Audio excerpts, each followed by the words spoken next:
നമസ്കാരം. പുതിയ വീഡിയോയിലേക്ക് എല്ലാവർക്കും സ്വാഗതം. എല്ലാവരുടെയും സപ്പോർട്ട് പ്രതീക്ഷിച്ചുകൊണ്ട് നമുക്ക് പുതിയ വീഡിയോയിലേക്ക് പോകാം.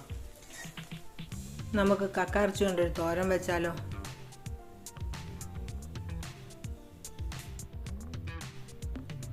അതിനായിട്ട് കഴുകി വൃത്തിയാക്കിയ 1/2 കിലോ കക്കയിറച്ചി ഒരു മൺചട്ടിയിൽ എടുത്തു വെച്ചിട്ടുണ്ട്. ആദ്യം നമുക്കിതൊന്ന് വേവിച്ചെടുക്കണം. സ്റ്റൗ കത്തിക്കാം. കക്കയിറച്ചിയിലേക്ക് അല്പം മഞ്ഞൾപ്പൊടിയും അല്പം ഉപ്പും കൂടെ ചേർത്ത് കൊടുക്കാം. ഇതിൻ്റെ കൂടെ ഒരു ചെറിയ കഷ്ണം ഇഞ്ചി അരിഞ്ഞതും 3-4 അല്ലി വെളുത്തുള്ളിയും 3-4 ചെറിയ ഉള്ളി അരിഞ്ഞതും 2 തണ്ട് കറിവേപ്പിലയും കൂടി ഇട്ട് നല്ലതുപോലെ തന്നെ ഇളക്കി യോജിപ്പിച്ച് കൊടുക്കാം.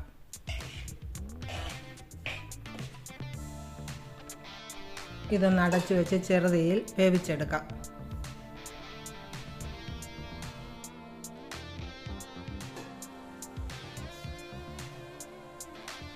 ശകലം പോലും വെള്ളം ചേർക്കാതെയാണ് വെച്ചിരിക്കുന്നത്. അതുകൊണ്ട് അടിക്ക് പിടിക്കാതിരിക്കാൻ വേണ്ടി നമ്മൾ ഇടയ്ക്കിടയ്ക്ക് ഇളക്കി കൊടുത്തുകൊണ്ടിരിക്കണം.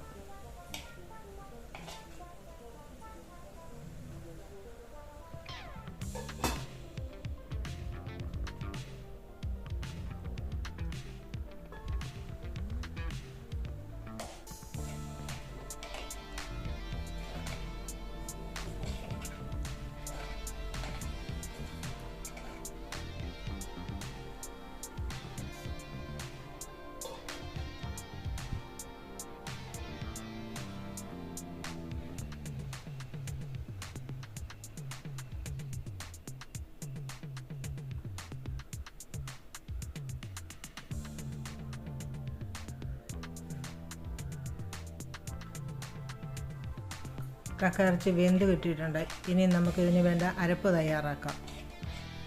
അതിനായിട്ട് അരമുറി തേങ്ങയുടെ പീരയും കുറച്ച് ചെറിയ ഉള്ളിയും എരിവിനാവശ്യത്തിനുള്ള മുളക് പൊടിയും കുറച്ച് കുരുമുളക് പൊടിയും ഒരു നുള്ളു പെരിഞ്ജീരകപ്പൊടിയും ഇത്തിരി മഞ്ഞൾപ്പൊടിയും ഒരു ചെറിയ കഷ്ണം കറുവപ്പട്ടയും 2 ഏലക്കായും കൂടെ എടുത്ത് വെച്ചിട്ടുണ്ട്. ഏലക്കായും കറുവപ്പട്ടയും ചെറിയ ഉള്ളിയും കൂടെ ഒന്ന് ചതച്ചെടുക്കാം. അല്പം വെള്ളവും കൂടെ ഒഴിച്ച് ഈ തേങ്ങയും പൊടികളും കൂടി നല്ലതുപോലെ ഇളക്കി യോജിപ്പിച്ച് കക്കയിറച്ചിയിൽ ചേർത്ത് കൊടുക്കാം.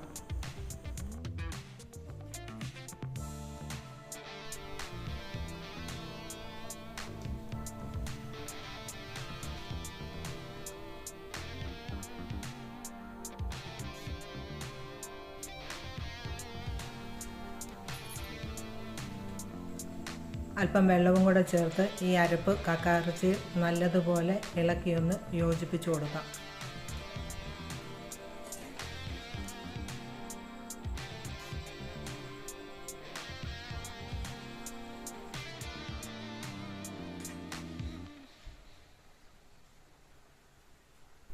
ഇതൊന്ന് അടച്ചു വെച്ച് 2-3 മിനിറ്റ് വരെ ചെറുതീയിലൊന്ന് വേവിച്ചെടുക്കാം. അടുപ്പ് മാറ്റി നമുക്കൊന്ന് ഇളക്കി കൊടുക്കാം.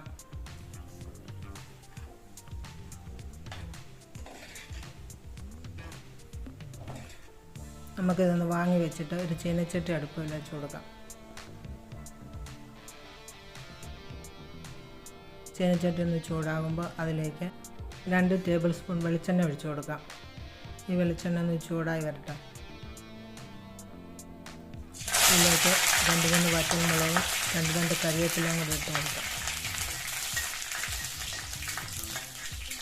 ഈ മുളകൊന്ന് മൂത്ത് വരുമ്പോൾ നമുക്ക് തയ്യാറാക്കി വെച്ചിരിക്കുന്ന കക്കയിറച്ചി അതിലേക്ക് ഇട്ട് കൊടുക്കാം. ഇത് നല്ലതുപോലെ ഒന്ന് ഇളക്കി കൊടുക്കാം.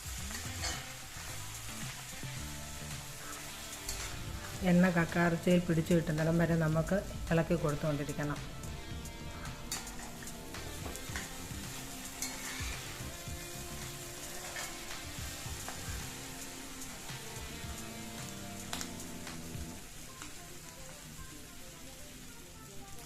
അരപ്പിന് ഉപ്പ് ചേർത്തിട്ടില്ലായിരുന്നു. അതുകൊണ്ട് ഇപ്പം നമുക്ക് അല്പം ഉപ്പ് ചേർത്ത് കൊടുക്കാം. ഇത് നല്ലതുപോലെ ഇളക്കി യോജിപ്പിച്ച് കൊടുക്കാം. ഉപ്പ് ഇതെല്ലാം നല്ലവണ്ണം പിടിച്ച് ഇട്ടിട്ട്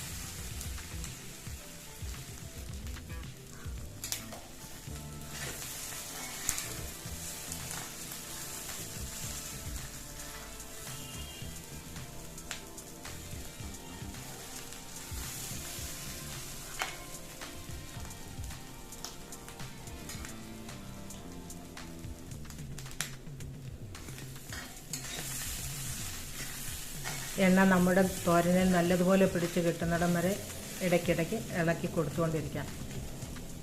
തോരന് എണ്ണ നല്ലതുപോലെ പിടിച്ച് തോരൻ്റെ കളറെല്ലാം മാറി വന്നിട്ടുണ്ട്. നമുക്ക് പാകമായെന്നൊന്ന് നോക്കാം.